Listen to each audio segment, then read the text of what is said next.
हाय मैत्रिणींनो, आज आपल्याला काय करायचं आहे माहिती आहे का? आज आपल्याला करायचं आहे ओल्या नारळाच्या करंज्या. नारळ शिल्लक होते घरामध्ये, मग आता सारखं त्याचं काय करायचं, तर चला म्हणलं आज बनवूयात ओल्या नारळाच्या करंज्या. तर आपल्याला नारळ अगोदर छान असा फोडून धुवून घ्यायचा आहे, पुसून घ्यायचा आहे आणि आपल्याला हा वेळीवरच खोवायचा आहे, मिक्सरमध्ये वगैरे बारीक करायचा नाही. तर वेळीवर आपल्याला असा खोवला ना नारळ, तुम्ही बघू शकता इतकं सुंदर असं ह्याचा हा चव तयार होतो. खूप मस्त, मिक्सरपेक्षा खिसणीपेक्षा पण खूप छान ह्याचा हा चव तयार होतो. त्यामुळं पारंपरिक पद्धतीनंच हा आपल्याला नारळ असा खोवून घ्यायचा आहे. तर आता आपण हा सगळा नारळ छानपैकी खोवून त्याचं मस्तपैकी असं आपण चव तयार करून घेऊया. मैत्रिणींनो, आपलं हे सगळं खोबरं आपलं किसून झालेलं आहे असं वेळीवरती छानपैकी तुम्ही बघू शकता. इतका सुंदर असा हा चव झालेला आहे. तर शक्यतो तुम्ही असंच करा. हे बघा मस्त अगदी झालेलं आहे. तर आता आपल्याला काय करायचं आहे, याचं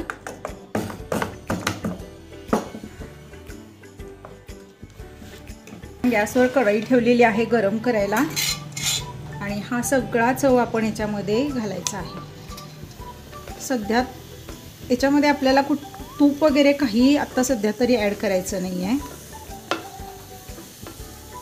तर आता आपल्याला हा सगळा असा मस्तपैकी चव हा एक 5 मिनटं आपल्याला कोरडा परतून घ्यायचा आहे. नंतर आपल्याला ह्याच्यामध्ये साखर आणि थोडासा रवा, कच्चा रवा आपल्याला ॲड करायचा आहे. तर आता आपण हे छान असा परतून घेऊया. बघा आपल्या नारळाचा चव इतका सुंदर असा मोकळा मोकळा झालेला आहे, बघू शकता तुम्ही.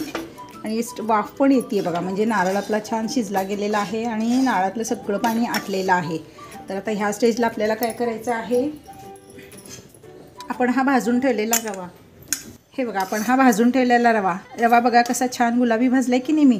तर अशाच पद्धतीनं हा आपल्याला रवा भाजायचा आहे. तर तो मी याच्यामध्ये ॲड करणार आहे. रवा थोडासा ॲड केला की नाही जरा छान लागतं सारण. आणि ह्या स्टेजला तुम्ही याच्यामध्ये बेदाणे, काळे किशमिश, ड्रायफ्रूट घालू शकता. आता आपल्याला याच्यामध्ये घालायची आहे ह्या स्टेजला साखर किंवा गूळ. तुम्ही काय गूळ घालणार असाल तर गुळाची पावडर घालायची. साखर घालणार असाल तर तुम्ही तशीही घातली तरी चालेल किंवा पावडर शुगरसुद्धा घातली तरी काही हरकत नाही. मी याच्यामध्ये साखर घालणार आहे. ह्या म्हणजे जशी ऑर्डर आहे त्याप्रमाणे मला साखर घालायची याच्यामध्ये. गुळाच्या करायच्या नाही आहेत, त्यामुळे मी याच्यामध्ये आता साखर ॲड करणार. बघा ह्या 3 वाट्या आपला नारळाचा चव होता गच्च भरून, तर मी त्यासाठी साखर वापरली आहे तीच वाटी, पण अर्ध्याच्या थोडीशी वर आणि 1 वाटी पूर्ण व्हायला कमी. आता हे प्रमाण आहे मध्यम गोड ह्याचं. जर तुम्हाला थोड्याशा गोडसर हव्या असतील तर तुम्ही ही पूर्ण वाटी भरून साखर घालू शकता. तर मी याच्यामध्ये घातलेली आहे इतकी साखर. जर तुम्हाला गोड हवं असतील थोड्याशा जरा गोड, तर तुम्ही पूर्ण ही 1 वाटी साखर घालू शकता. आता आपण साखर जरा विरघळेपर्यंत आणखीन छान हे हलवून घेऊया. हे बघा अशा प्रकारे आपलं हे सारण तयार होत आलेलं आहे. मी याच्यामध्ये तुम्हाला बघा अशी साखर दाखवली होती आपण 1 वाटी पूर्ण वेळेला थोडीशी कमी अशी, पण मी थोडंसं टेस्ट करून बघितलं, मला वाटलं की नाही पूर्ण 1 वाटी भरून साखर याच्यामध्ये ॲड करायला हवी. त्यामुळे मी परत याच्यामध्ये साखर थोडीशी वाढवली आणि पूर्ण ज्या वाटीनं आपण घेतलं होतं सारण नारळाचा चव तीच वाटी पूर्ण भरून 1 वाटी अशी मी परत साखर याच्यामध्ये ॲड केली. म्हणजे पूर्ण 1 वाटी साखर याच्यामध्ये ॲड केलेली आहे. साखर विरघळत आलेली आहे. तर आता आपल्या याच्यामध्ये घालायची आहे वेलची पूड. मी वेलची पूड इथं करून ठेवलेली, तर ती मी इथं 2 चमचे घालणार आहे. आणि आपल्याला याच्यामध्ये घालायचे आहे जायफळ. जायफळ आपल्याला असं वरतून खिसून घालायचं आहे. जायफळची याच्यामध्ये खूप सुंदर टेस्ट येते बरं का. तर आपल्याला साधारणतः 1/2 चमचा होईल इतकं जायफळ याच्यामध्ये घालायचं आहे. आता आपण रवा जो भाजून घातला ना, त्याचं कारण काय माहिती का, हे असं ओला नारळ जरी असला तरीही हे सारण असं छान असं झालेलं आहे आपलं मोकळं मोकळं. त्यामुळं त्याच्यामध्ये आपण थोडासा रवा ॲड केलेला आहे. तर आता आपलं हे झालेलं आहे सारण रेडी. आणि आपल्याला याच्यामध्ये घालायचे आहे बेदाणे. माझ्याकडं काळे किशमिश नव्हते त्यामुळे मी हेच घातलेले आहेत. आणि सारणाचं टेक्स्चर तुम्ही बघू शकता इतकं सुंदर आहे. काही काही पदार्थ कसे आहेत पारंपरिक पद्धतीनंच करायला पाहिजेत. आपण जे खिसणीनं खिसतो किंवा मिक्सरवर बारीक करतो खोबरं, त्यानं हे स्ट्रक्चर येत नाही. तुम्ही पारंपरिक पद्धतीनं जर वेळेवर खोलात हा नारळ, तरच हे सारण अशा प्रकारे बनू शकतं आणि करंज्या पण अप्रतिम होतात. तर आता आपलं हे सारण झालेलं आहे तयार. आपण गॅस करूया बंद. तर आपलं सारण सगळं तयार आहे आणि सारण आपलं थंड झालेलं आहे. तर आता आपण हा घेतलेला आहे मैदा इथं मी अर्धा किलो मैदा घेतलेला आहे. म्हणजे तर आपल्याला मैदा हा चाळून स्वच्छ घ्यायचा आहे आणि नैवेद्याची ही 1 वाटी, नैवेद्याची छोटी 1 वाटी हा आपला रवा घेतलेला आहे. हा भाजायचा नाही किंवा काही नाही, हा कच्चाच रवा आपल्याला घ्यायचा आहे. तर तो आपल्याला ह्याच्यामध्ये असा घालायचा आहे.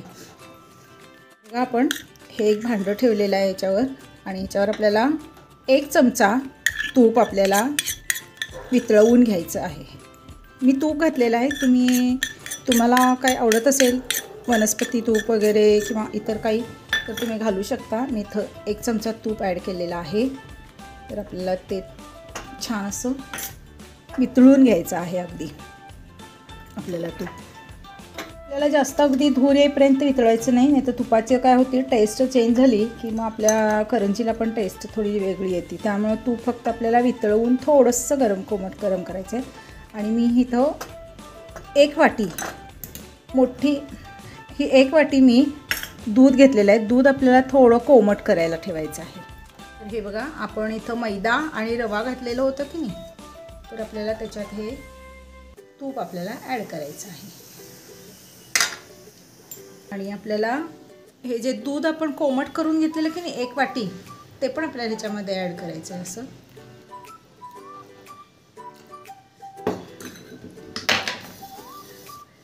आणि आपल्याला हे 2 मिनटं असंच ठेवायचं आहे. का तर आपल्याला हा जो रवा आपण कच्चा घेतलेला आहे की नाही, तो रवा थोडासा आपला काय झाला पाहिजे, फुलून मऊ झाला पाहिजे.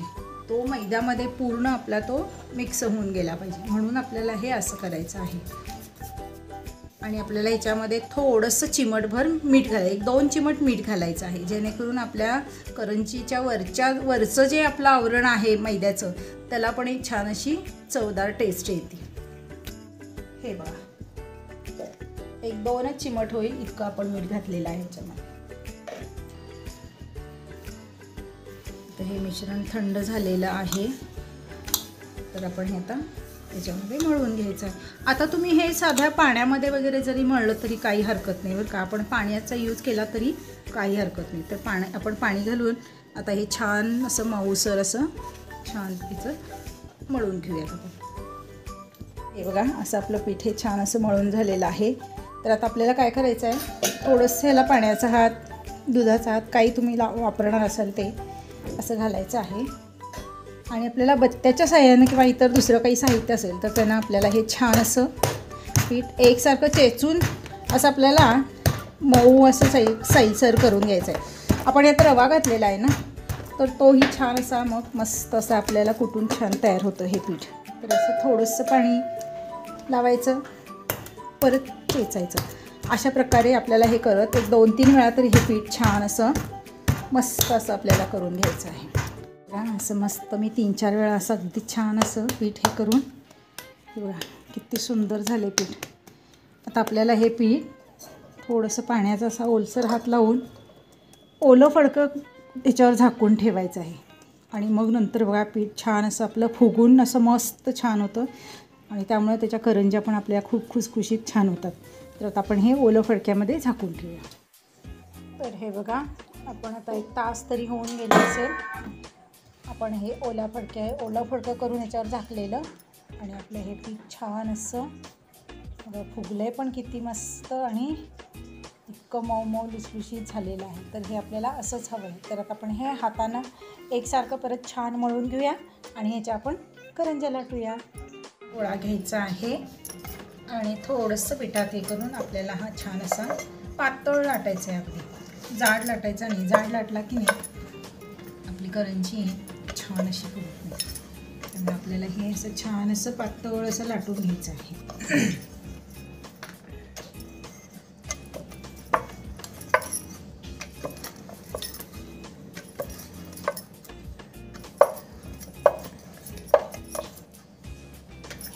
असा अगदी पातळ लाटला की नाही आपण किती मस्त. आता हा असा छान लाटून झाला की आपल्याला याच्यामध्ये आपलं सारण घालायचं आहे. सारण आपल्याला भरपूर भरायचं आहे, अगदी कंजूसपणा करायचं नाही. भरपूर म्हणजे अगदी प्रमाणाच्या पण बाहेर नाही. साधारणतः पोह्याचे 2 चमचे होईल इतकं असं सारण आपल्याला एका पानाला. आणि मी दूध नाही वापरत आहे, मी पाण्याचा वापर केला इथं साईडला असं लावण्याला. दुधापेक्षा पाणी लावलं ना की ते छान चिपकलं जातं. आपल्याला थोडंसं असं करायचं आहे आणि हे छान असं पॅक करून घ्यायचं आहे आपल्याला.